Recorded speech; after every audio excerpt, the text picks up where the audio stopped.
Hello everybody and welcome. This is Adrian. Thank you so much for joining me today. And it's going to be time for some Europa Universalis IV, but today we're going to be doing something very special. We're going to be taking a look here at Byzantium. So, I tried my best to do a Byzantium run. This is in the 1.24 Japan patch, and I restarted many times and it was horrible, but I finally figured out a way to actually get a good start as Byzantium. There's a few things that I noticed that happened pretty much every game that I tried as Byzantium. I restarted probably 10 times. So let's go and jump on in. So some of the first opening moves that I had to do for Byzantium is one, you want to get rid of your cavalry in Byzantium. You have 2 cav, you want to get rid of those guys. You want to train up your forcemen with infantry all the way. You want to sell off all of your light ships and all but 2 transports. You're going to want to obviously improve relations with Austria and Hungary and Poland. And you're also going to want to keep an eye on Albania. And so, basically, you want to cut your expenses as much as possible by getting up to the force limit in infantry. You have, a decent amount of troops to be able to place somewhere in some sort of capacity. And obviously, you want to improve relations and trying to get an alliance with a major power. So you really got to start on that pretty much in the beginning month of the game. So you work on that. Particularly, getting a galley fleet is pretty important. That's why you want to have pretty much a bare minimum of lights and a bare minimum of transports. So I got rid of all the lights, in fact, and I had just 2 transports, which allowed me to get a crap ton of galleys, which was pretty cool. And so, basically, you want to keep an eye on Albania. I say Albania, you want to keep an eye on Albania because pretty much every time, a war of some kind will be declared. So you want to look for opportunities to attack the Ottomans when they declare war on some sort of power. It's either Albania or Venice. You also want to get, an alliance with a major power. You want to conquer the Aegean Islands when able. The little islands around Corfu, Crete, all those good islands. You want to take those. You want to have the smallest amount of transports that is feasible for your position. I kept around 6 transports or so, and I really had the rest of my fleet as galleys. That's what I was doing. And after that, you really just kind of want to, besides having a major ally, if you can get one. In this particular run, I actually ended up allying a couple of smaller powers before I was able to get an alliance with a big power. I allied Albania for a while, I allied Ragusa, and I also allied Wallachia. So, those are some of the things that happened. As you can see here, the Ottomans, at least in this run, ended up declaring war on Albania. And it's crazy because Albania got an alliance with Hungary and was guaranteed by Venice, and Venice was at war with Serbia and Bosnia. So there's just this huge, monstrous Balkan war going on. The thing is with Hungary, Venice, and Albania with Skanderbeg, that's a pretty even match, actually. I can't guarantee every time that alliance will beat the Ottomans, but what I ended up doing that you guys are going to see here in just a bit is I actually went ahead and offered my army, my 11,000 infantry, to Venice as condottieri. And so that kind of tipped the scales, right? That tipped the favor of the alliance in favor of Albania's alliance. And there's actually like 1 or 2 battles here that you guys will see coming up that are really super close. And we were actually able to win it, at least in my opinion, because I threw in my troops. And since the beginning of the game, this is so early in the game, all countries have Tech 3 military tech. So you're really on an equal footing, probably for the only time of the game that you're going to be with the Ottomans, as far as military technology wise. And so the Albanians were being sieged down. We were able to, as you can see, me and Hungary were actually able to take Salonik, which was pretty cool. And I actually attached my army to Skanderbeg's army eventually, and as you can see, there's actually a couple battles going on here. And we actually end up beating the Ottomans. They retreat across the strait, and they try and, have a few approaches and try and take back control of the situation, but they usually end up, they really can't. After those few initial engagements, they really don't have the opportunity to kind of get the upper hand back. And the AI has a tendency to get itself into debt a lot, and so they'll just take out a crap ton of loans, just an enormous amount of loans, trying to get troops together and all this kind of stuff. But really, after those first few initial engagements of me attaching my army to Skanderbeg, the Venetians, and Hungary, we were all able to battle the Ottoman armies. That's when the scales really tipped. And you'll actually see here in just a second that obviously, because we had some pretty good occupations of the Ottomans, they actually conceded to a peace, and Albania actually ended up giving me back a few provinces. If I remember correctly, they give me back Terhala. They give me back Macedonia. And let's see, what's the other one here? Yeah, I can't even see it. It's too small.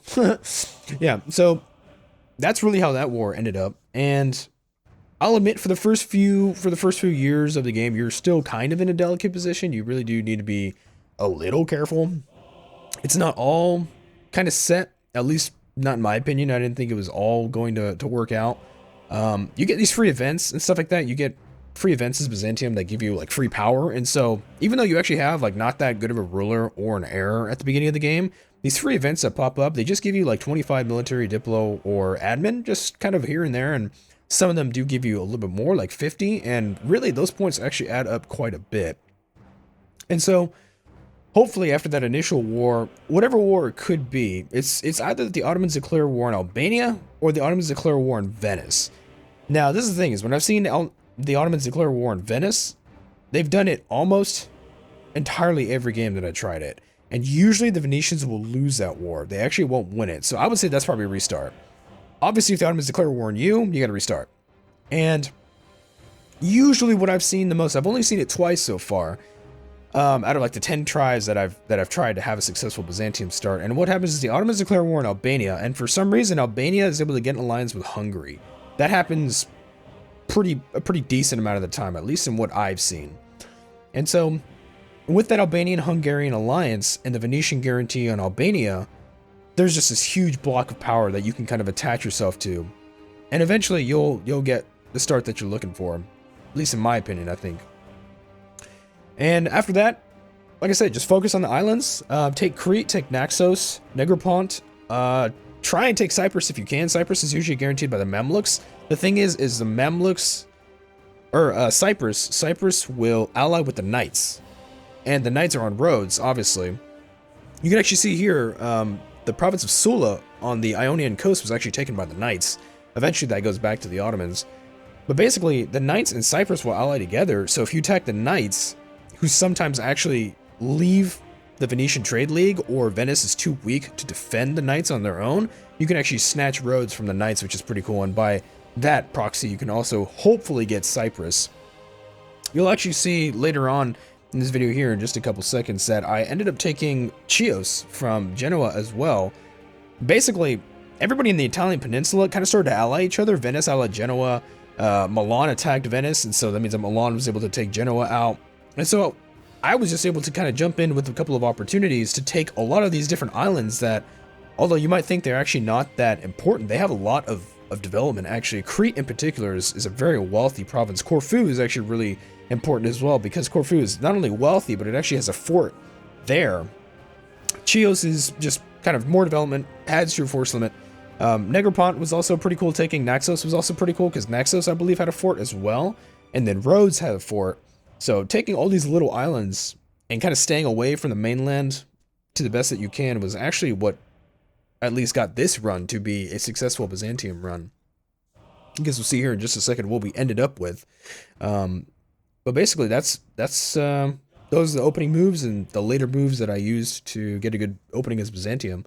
It is kind of a toss-up. It takes a little bit of patience. As you guys can see here, this is what we ended up with Corfu.